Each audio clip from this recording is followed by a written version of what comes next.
Hi everyone, welcome to Season 2 of Virtual History 360. I'm Mr. Wade, and today we're going to talk about the exploration of the Americas.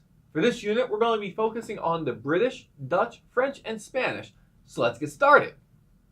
Now, to start, we should clear the air a little bit. First of all, Columbus did not, quote-unquote, discover the Americas. You cannot discover something where people are already living. That'd be like me going to France and saying, hey, I was the first one there. See my point? What you can give him credit for was being the first explorer with the backing of the King and Queen of Spain to come to the Americas. Alright? But I digress. What we really need to talk about is where everyone ended up. Take a look at this map right here. Notice that the Dutch aren't even mentioned in that little key there at the bottom. That's because basically they had present-day New York City. They're up near Greenland and Manhattan. Alright, we'll talk about that. Then you have the French. They have the middle section over here. Remember, and this is important, remember, they were friendly with the natives to trade furs. The French traded furs with the natives, okay?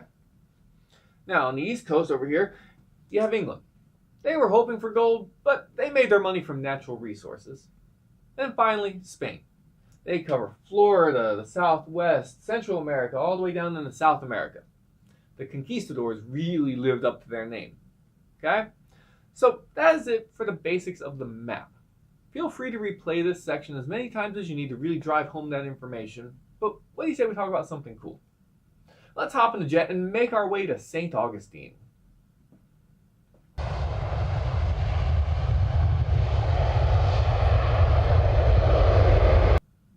Alright, here we are at the Fountain of Youth Archaeological Park. Doesn't look like much, and that's a good thing. Where we are right here, this site has been preserved to look just like it did in 1565. Now, this ground, what you see here, this is where Pedro Menendez de Aviles landed on September 8, 1565. In fact, this is the site of America's first Thanksgiving, as seen here, almost 60 years before the Pilgrims at Plymouth.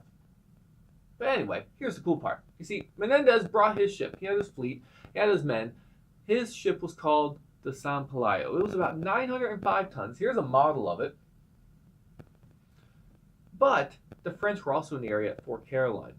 He was afraid they might attack, plus bad weather, and the water was a little shallow in St. Augustine, so he decided to send the San Pelayo back to Hispaniola, where it could be resupplied, but also keep it safe. This is probably a good idea, but unfortunately, the ship still had some of its prisoners on board, and they staged a mutiny. They managed to take control of the ship, but they weren't the smartest bunch of guys, you see. They killed the crew. Makes sense, you know, get the captain out of the picture, but they also killed the navigator. Well, so nobody has any real experience guiding the ship. The closest person to this role, the one crewman that survived, actually lost an arm during the mutiny. Well, these guys do their best, and they decide to head back to Europe instead of the Caribbean, you know, freedom and all. Surprisingly, they weren't doing too bad. The real problem is that they couldn't agree on what port to aim for. Some wanted Spain, you know, where most of them came from, while others wanted Istanbul, you know, Turkey, where they could just disappear. There were even some that wanted to go back to Germany.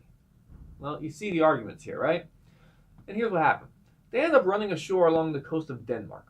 We don't know exactly where, as the ship hasn't been found yet. We just know somewhere. When the ship sank, all but one person got to shore safely. The man who died was the crewman that lost his arm, and he was unable to swim. Sad.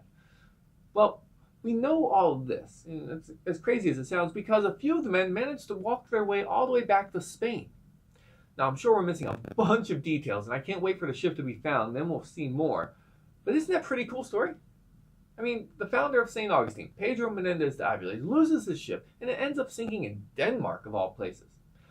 Don't tell me history is boring when you can find stories like that. So, anyway, that about wraps up this video. Now, if you found this video interesting or informative, go ahead and subscribe to my YouTube channel. For Virtual History 360, thank you.